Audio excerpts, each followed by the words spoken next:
dadaan tayo sa sinasabing depression, kalungkutan na naiisipin niya wala nagmamahal, lahat ng bagay ay siyang yun na yan. Kaya baga maraming nakakangalitin or maraming pag-alagahan na at tulad ni Gina, awang ko sa nagmula yung nagkagay. Ikaw, hindi ka naman na-depress. Depression ang tawag. Ikaw.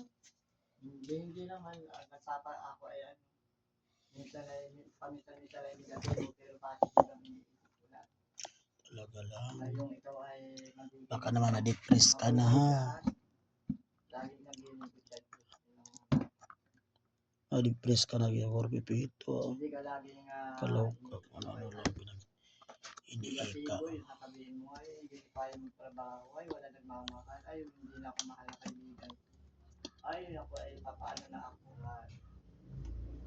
Napag-aralan ko yan nung si Pastor Arman ay nag-preaching, nagsalita siya sa unahan. Na ang lahat daw ng tao na iniisip natin dapat ay positive. Pag daw tayo nagpadala sa emosyon, galit, kalungkutan, dadaan daw tayo sa sinasabing emotion na tayo ka na, tulala yun, tama. Kaya sabi mo pag natutulala isang tao, ano yun, nababalot ng emotion. Yung emotion na wala ka lang iisipin ng negatibong bagay.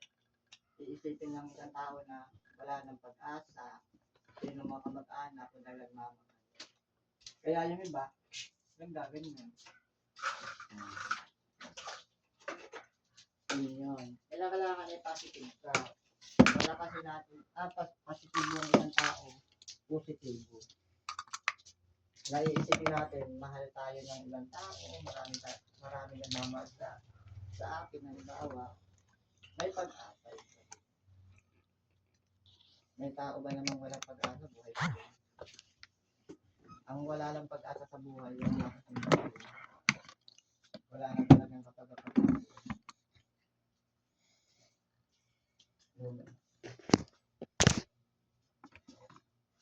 Si Pastor Arman, magaling din sa mga ganyang mga preaching sa ganyan.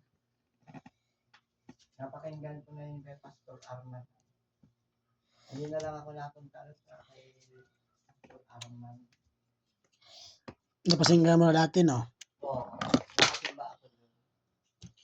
Magaling siya sa mga ganyang mga Hindi ka nagsasawa din kung may pagkabaklaan ka din. Doble ang ano mo, no? hindi naman. Kaya lang siya mag-asawa yan.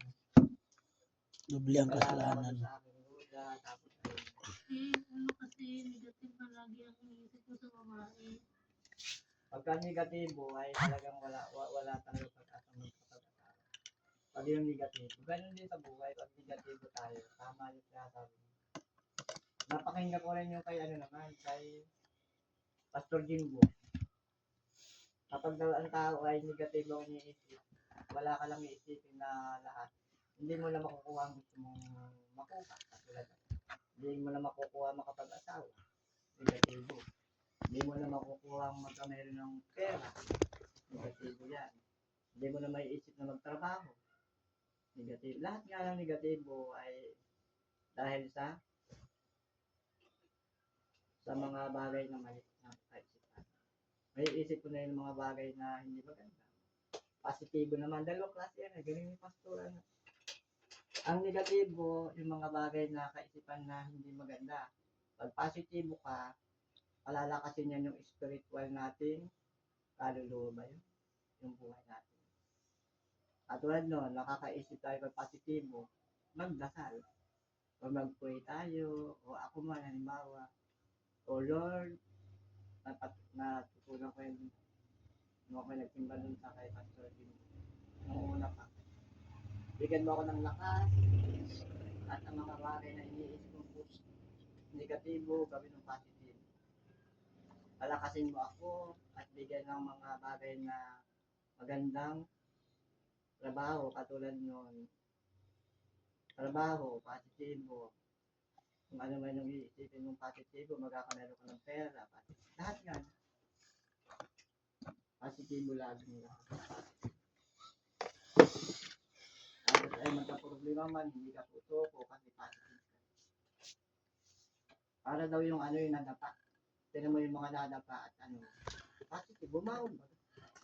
Nasugatan, nasaktan, alam mo positive, bumangon.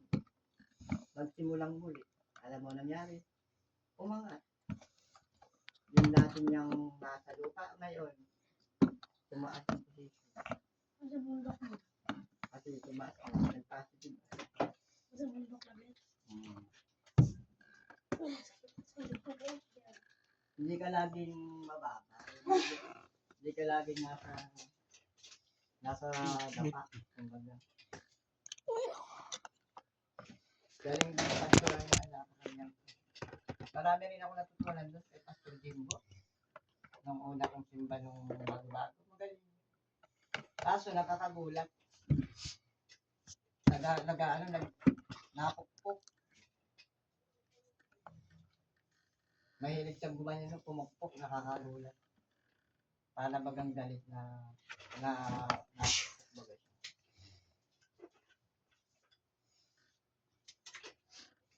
Gugulatin ka lang naman ni Pastor Jimbo. Hindi ka nag-pray ng babae ito. Pinag-pray ko yun, kaso na sabi ni Pastor, no, nung bago-bago. Kung pinag-pray mo naman, dapat ay mag-isip ka naman ng positive. Magaganda, ibig sabihin ng positive, magagandang bagay na makakapagbigay sa iyo ng swerte at kaligtasan. Ipag-pray mo rin yan. Yung negatibo, yung mga pangit na kaisipan, sabi ni Pastor Bingo, ibigay mo sa Diyos yan. Sabihin mo sa Lord ay, Yun ang pinag-pray mo ng babae. ha? Sa'yo na yun. Oo.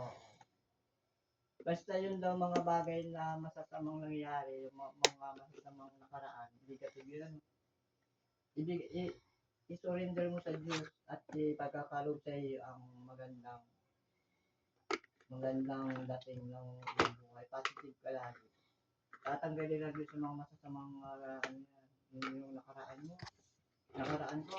Sa Nabili ka mga pilakuan eh. Tatanggalin na Diyos yan. Nasa Ipapalit niya yung mga magagandang aral na makakatulong sa atin. Hindi pati tayo panghihinaan ng loob kasi nga tayo ay lahat naman ng tao ay positive. Pag nagkakataon yung ba yung negatibo, hindi daw maganda sa kaisipan ng negatibo. Walang mararating kapag negatibo. Ito yun, nangyayari talaga yun. Kasi pag negatibo, ang lalabas mo, marami, magkakameron. Kaya baga nagkakameron tayo ng paggalagala dyan. Pasigaw-sigaw, pabilang-bilang ang buwan sa langit. Yun na yun.